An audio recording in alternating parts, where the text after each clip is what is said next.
So we've just finished creating our part, and the next job I'm going to show you is how to convert this into a drawing. So we've gone from our pictorial part, this part here, a pictorial part in the corner there, how to turn that back into an orthographic sketch. So first thing you need to open up a frame. In this case I've already preloaded an A4 frame. This one here, A4 frame, and at the moment it's in edit A4 frame mode. So what I've done there, just need to click on it and go edit sheet. So now it's ready to have your different parts added to it. So we go to model view. This is the part that we completed before. Double click on it, bring the part into the A4 frame. There's my pictorial. And the instant that I bring it into the frame, I can just go up to this little icon here, bring it so it changes into colour. But the instant I click on it, I get a whole lot of options down the side here.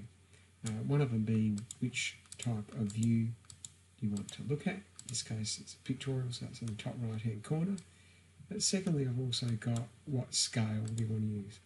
The scale at the moment seems a little bit too small, so I can blow it up. So I'm going to go 1:2. Without thinking, no, it's a little bit too big. Let's go 1:4. Or if there wasn't a scale that's defined there that I can see, I can go use the define and actually type in a scale. And go 1:3. Now I want to do the top view of this project. So same thing.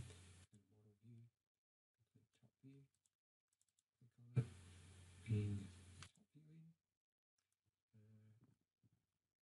turn it into a top view, and I'm going to change the scale as well. So custom scale, user defined, 1:3.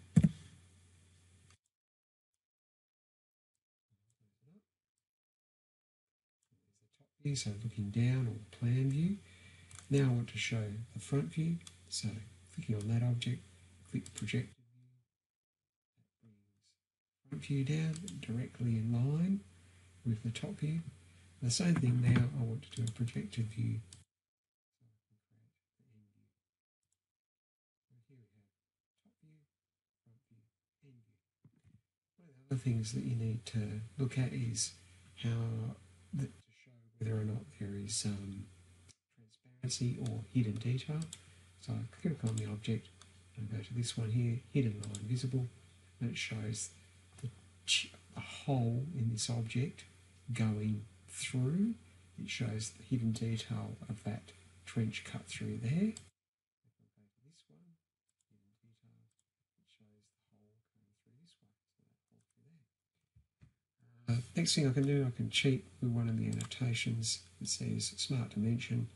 I click on this one here, Model Items, click, it will bring in all of the dimensions for this particular object.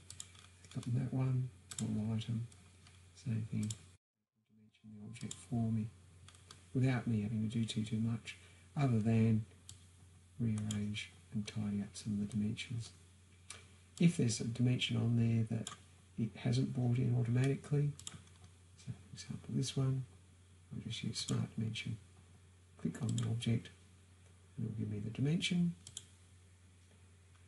This one radius, if I don't like radius, I can click on the type of dimensioning here, Smart Dimensioning, radius, so the type of box, dual dimension, R60, or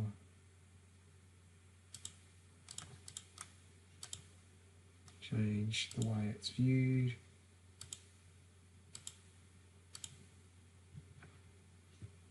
Or I can put it to diameter. That's what I want. Diameter rather than radius, so they're both the same. On top of that, I can add other annotations. So here, I could put top view.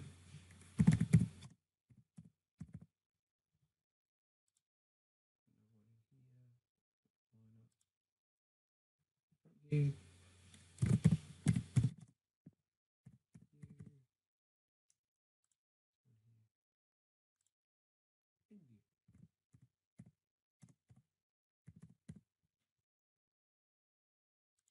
there, pretty much done converting my original part.